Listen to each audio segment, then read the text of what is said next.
Jeremy Cook here, and I hope you enjoyed those highlights from the Wilton 21300 744 4-inch jaw, 4.5-inch opening, and 3 7/16 inch throat depth vise.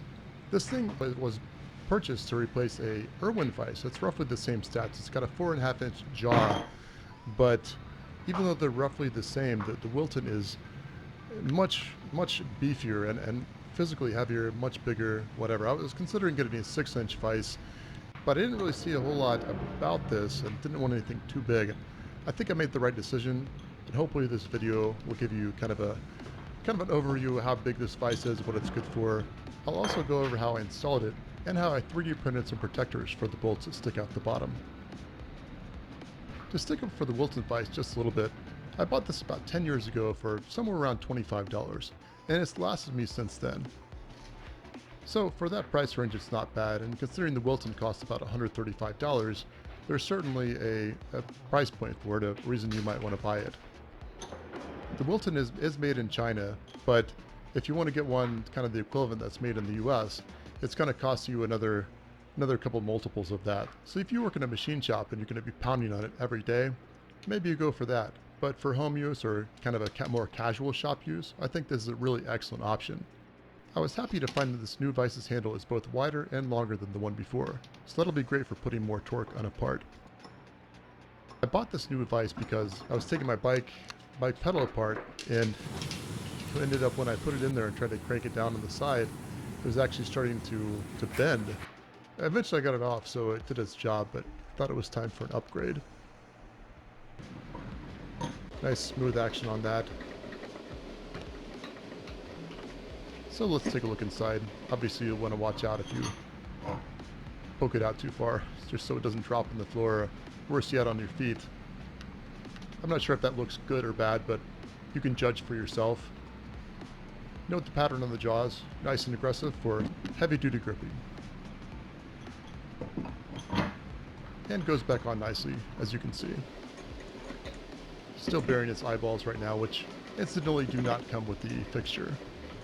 And mounting hardware doesn't either. I had to buy that separately.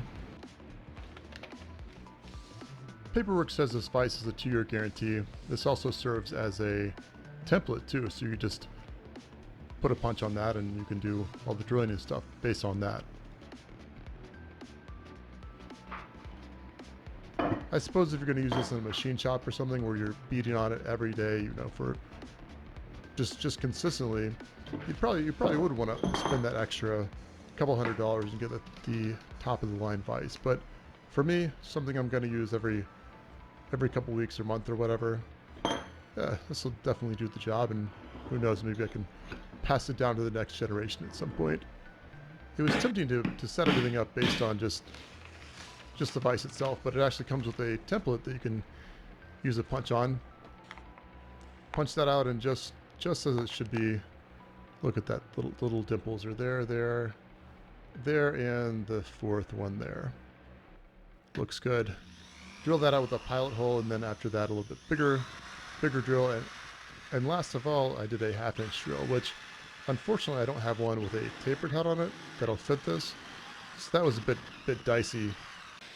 In fact, as you see me drilling this, you'll notice it's at an angle. I was hoping that it was a trick of the camera, but I don't think that's the truth.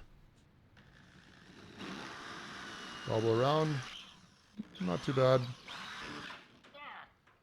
Yeah, it was a little painful. I didn't have a good grip on it. It ended up kicking back on me, but I'm okay. I completed the job, so don't worry about me. Little deburring tool, that's always good to use. Clean things up. And there's the vise. Let's see if these button head screws go in. Nice, nice, nice.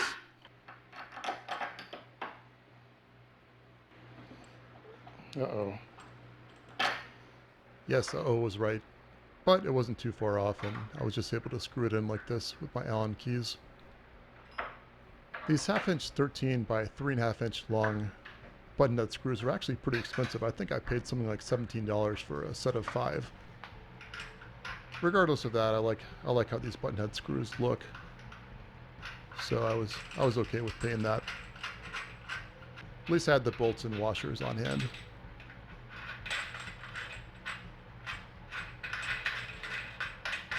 So screwed that in, but one thing you might notice is that there's quite a bit of screw sticking out. So what if I was to like kick it or something accidentally? That wouldn't be good. Oh, don't do that. So 360-degree rotation, just showing that off there. It's like I'm leading an animal around, like leading an elephant around. And then it locks down with these dual locking mechanisms. Keeps it nice and secure.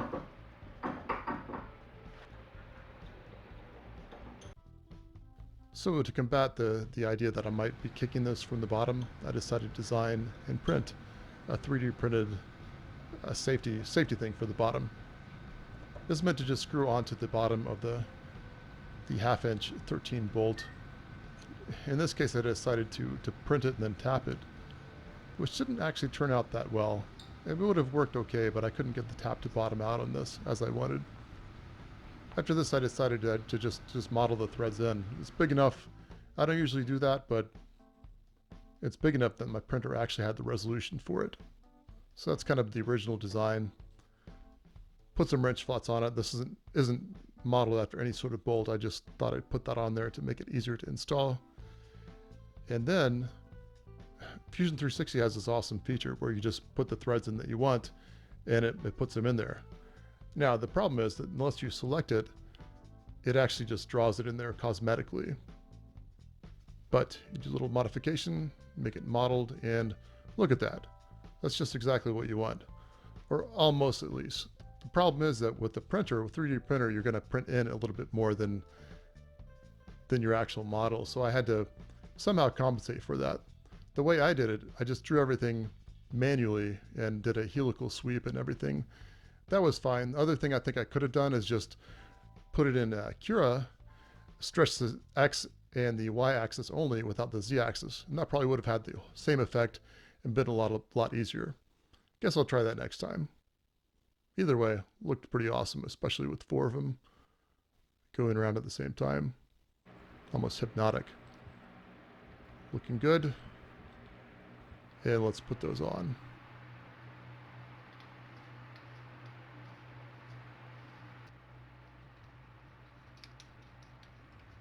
Screwed all 4 on, and well, after this, if somehow I bump my knee on there, or you know, a little kid somehow runs through and hits his head, his or her head on it, they won't be in too much pain. Looks pretty good. Probably needs some adjustment on that, but should work out just fine. As far as other vise, I took this off with my crescent wrench. I used a ratchet wrench on this to get it off all the way. Obviously, if you're just buying a Wilton Vise without this one, you won't need this part of the video. Also put some glue in the holes just to fill it in. That's still to be determined how well that will work, but it's probably better than nothing. Actually put this on the other side of my vise, or my bench, so that I have a little bit more room. And as a last little stunt with this, I decided to make a